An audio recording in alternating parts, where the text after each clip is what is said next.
So, two more things that I wanted to ask you. Number one, you were adamant when you were talking about the locations that you work in and kind of the problems that trying to do the type of work that your organization does here in the United States, the responsibilities that would fall upon you if you were to be able to potentially rescue people. With the issue that we have at our southern border in terms of the flooding of people that are coming up from South America. And then again, you spoke about the refugees that are coming from Ukraine or from Russia or the surrounding areas. A lot of the things that you're dealing with overseas or in third world countries seem to potentially be coming into our space and our environment here. How do you plan as an organization to mitigate those problems that are now migrating here or immigrating here from across the border? Will you have to, change your approach, or will you, leave that to law enforcement, or do you think your organization will have an opportunity to help kind of mitigate some of these problems that might be coming from some of the places that historically you've gone to help? Well, I think that's where teaming comes in, and I mean, as we team overseas with other organizations that are already there to limit the cost, because we try to make 99 cents of every dollar that's donated to go to specifically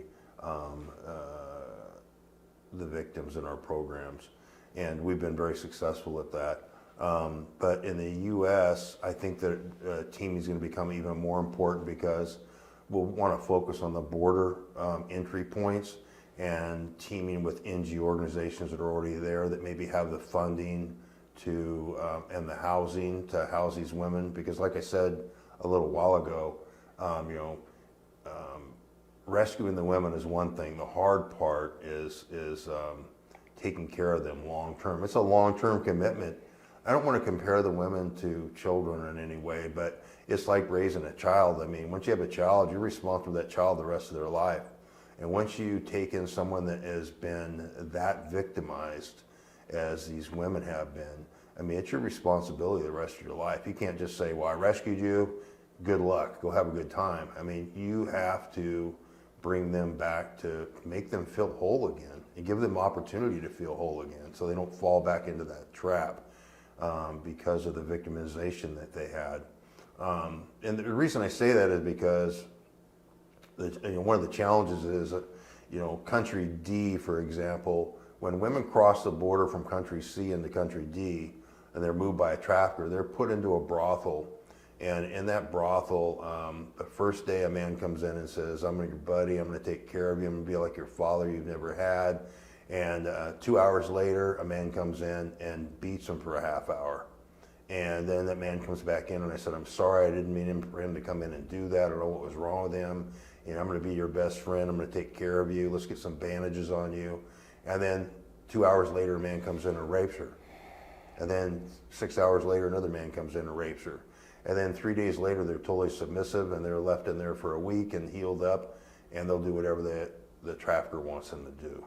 And so that's the kind of mental health issues, if you will, that are created that have to be addressed. And everybody wants to rescue somebody, but they don't want the long-term responsibility of taking care of them, if that makes sense. It does. And the visual that I think most people have is the forward operator that goes in, lays down the bad guy, rescues the victim, walks them out, gets them to safety, and then in all of the movies you see this, thank you very much, and the guy walks off with his kit, and she's left to live happily ever after. And you've made it so apparently clear that that's a person, and that's a person with emotions and with the mental instability that comes with what they've suffered. And there is a process of helping that person to become a person again. And I'm going to be honest with you, up until this conversation, I've never once thought about that in terms of what we've discussed today. Yes, I understand that victim must have problems, they must have mental issues that stem from that, but you never think about it in the terms of what you've kind of described today and how important it is for the aftercare. And you've been very clear about how your organization goes about that aftercare, and the fact that aftercare takes years. You know, I don't think that most people understand that that rescue is not about the 45-minute operation. It's the years that come afterwards to make that person whole again. So I really appreciate that.